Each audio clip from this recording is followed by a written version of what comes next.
That's my power cord. Hi everybody, my name is Elena Cheung. Today for class, we're doing a 10-minute yoga for core sequence. So we'll be looking at the front, the sides, and the back of the core, and we're gonna have some fun.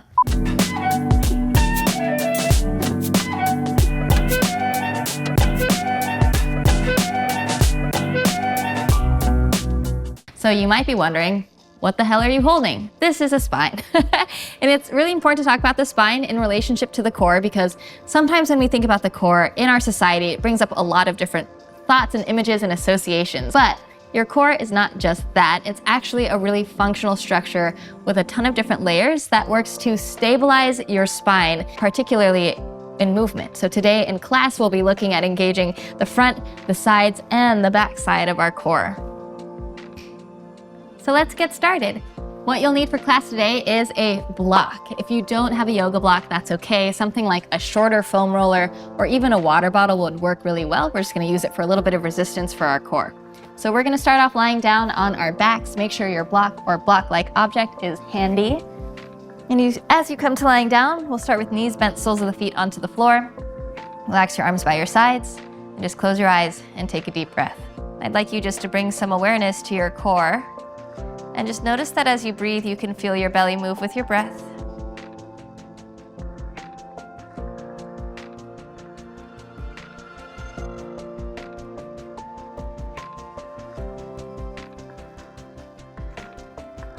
And just noticing that your core is not just this front side of your torso or your abs, but starting to really feel that there is a three-dimensional quality to your core and to your center.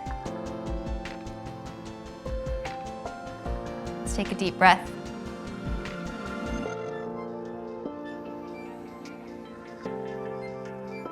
Bring your knees in towards your chest.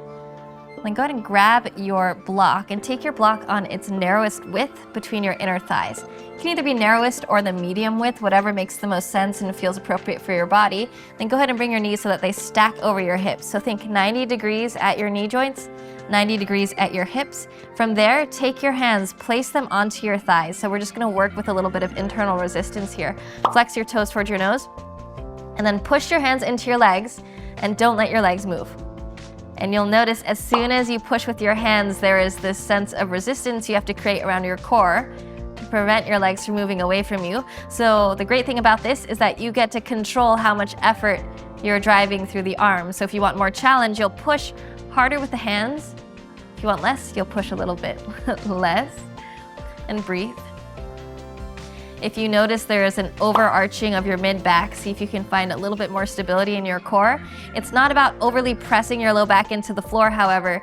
We really want to maintain the neutral curvature of the spine. As you push your hands into your legs, legs into your hands, gently engage your inner thighs on the block. Breathe in and out through your nose. Let's take one more full breath. And then gently release, take the block, put it off to the side. And then from there, take one hand, place it onto your belly button, just below your belly button rather. Take your other hand, place it just above your belly button.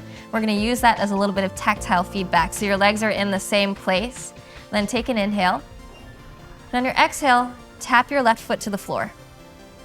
Inhale, lift up. Exhale, tap right. Go ahead and continue through this on your own. Alternate tapping your heels down to the floor. As you're moving, feel that the thing that is changing to create the movement is the angle of your hip, as opposed to bending your knee to get your foot down to the floor. This will help to challenge the core a little bit more precisely. And as you're moving through this, if you want a little bit more effort, as you lower your leg, you'll straighten it out and hover your heel over the floor like you would for a bicycle crunch.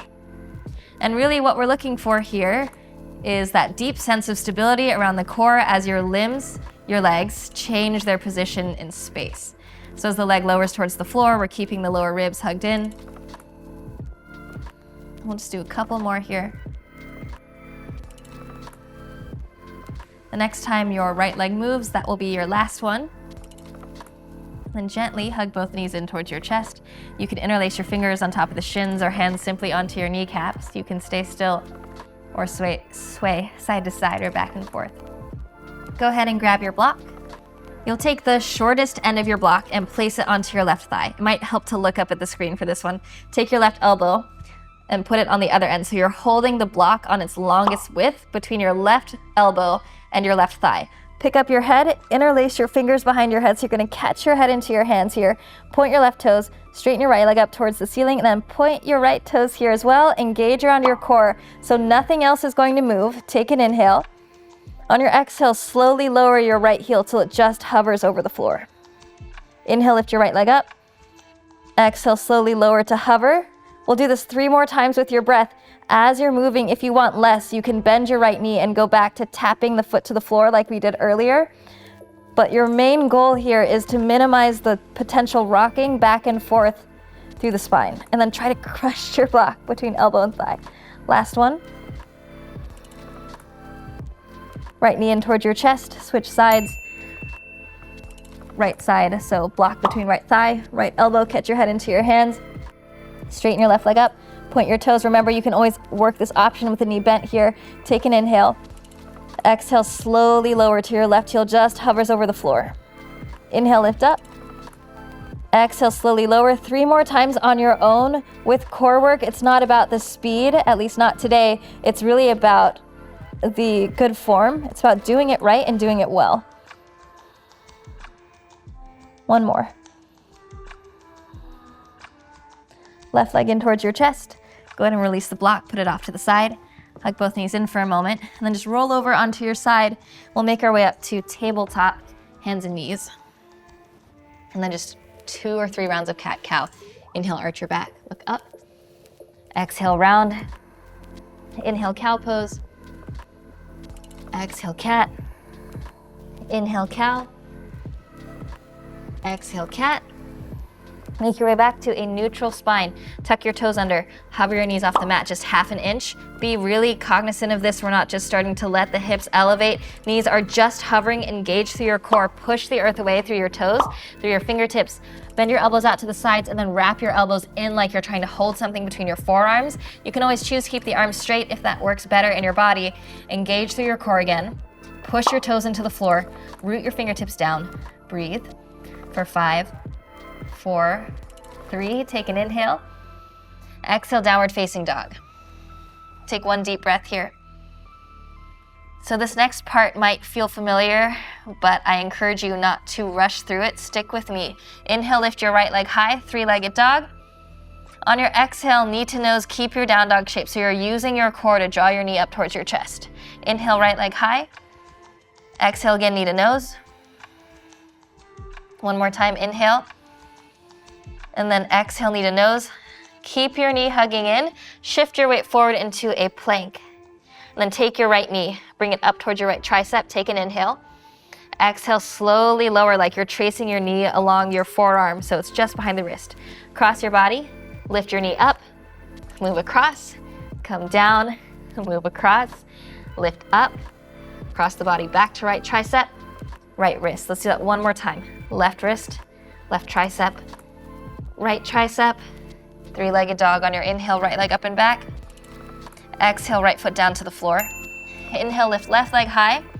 Exhale, knee to nose, keep your down dog shape. So we're not rushing, we're not using momentum. Inhale, left leg high. Exhale, knee to chest. We're using the strength of our core. Once more, inhale, left leg high. Exhale, knee to nose. Then try to keep your knee way up towards your chest if you can.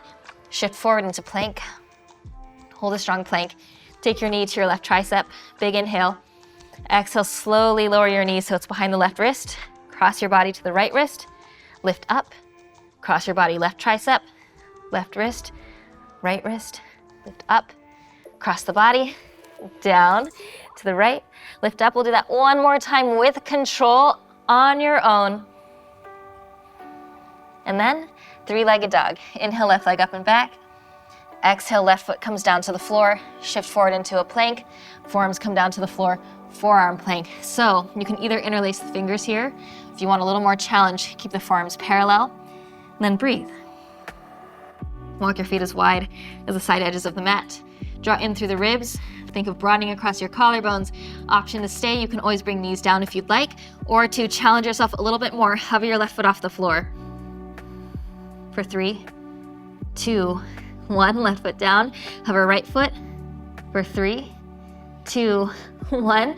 Switch, right foot down, hover left. Left foot down, hover right.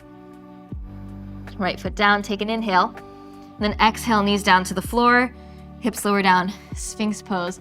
Just for a moment here, giving a little bit of reprieve to the front of the core. Take a deep breath. So I call these Sphinx roll-ups. You're going to use the strength of your core to really initiate this movement. Of course, your limbs are in contact with the earth, but we're going to try to avoid overly pushing through the forearms. From your Sphinx, inhale, broaden your collarbones forward. On your exhale, use your core, draw up and in, so the lower ribs are going to draw in. The lower belly draws in through the strength of the core. Allow the hips to hover off the mat. Your knees will stay in contact here. Take an inhale at the top, and then exhale very slowly, lower with control. Take an inhale, Sphinx pose. Exhale, use your core, draw in. Again, really trying not to rely on the pressure of the limbs into the earth to create that action. Inhale at the top. Exhale, very slowly lower. Let's do that one more time. Nice big inhale. Exhale, draw in, using your core. Create that sense of lift. Option to stay here or tuck your toes, lift the knees, forearm plank. And now we're gonna stay for 5 whole minutes. Just kidding, that'd be terrible. So we're gonna stay here in forearm plank. Remember, knees can always be down. And what I really would like you to focus on is the steadiness of your breath. First of all, the pressure of toes into the floor, draw in through the ribs, broaden across your collarbones. Breathe. If you feel that little shake with your exhale, that's a great sign. You're using your diaphragm, which is an intrinsic part of the core. Almost there.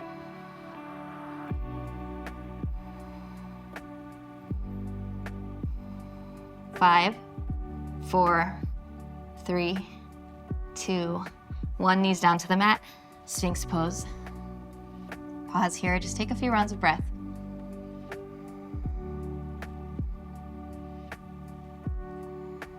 I'm just working the back side a little bit.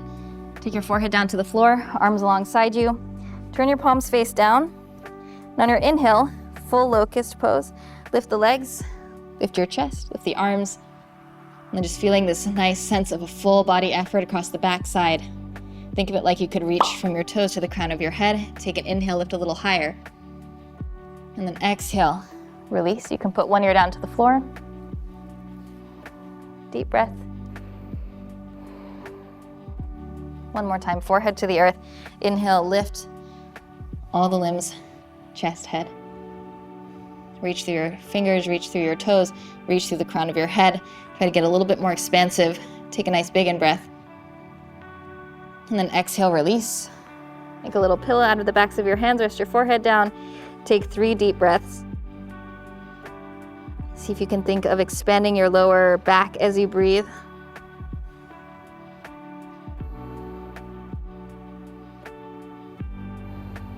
And then hands will come to the floor underneath your shoulders. Go ahead and press up into a comfortable seated position. You can sit on something if you'd like. Just pause there, hands in your lap. Close your eyes, take a deep breath.